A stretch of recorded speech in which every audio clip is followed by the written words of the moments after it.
သားစုအိမ်မှာအချိန်တွေအကြာကြီး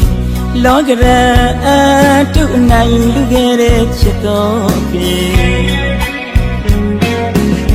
ကျန်တဲ့ဘဝခီးလမ်းမှာစနီမယားနဲ့သမီးသားတွေရိုးသားစွာနဲ့ကျူးသာရှာဖွေဖနက်ပါပစိုးပြေချွေးရ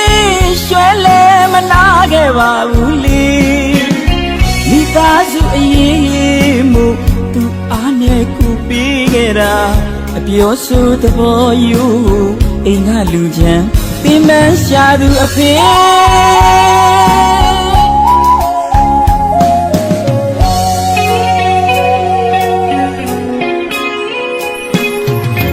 မိသားစုအိမ်မှာအချိန်တွေအကြာကြီးလောကရန်တုနိုင်လူခဲ့တဲ့ချစ်တော်ပြေကျန်တဲ့ဘဝခီးလမ်းမှာစနီမယားနဲ့သမီးသားတွေရိုးသားစွာနဲ့ကျိုးသာရှာဖွေခနဲ့ပါပစိုးပြေ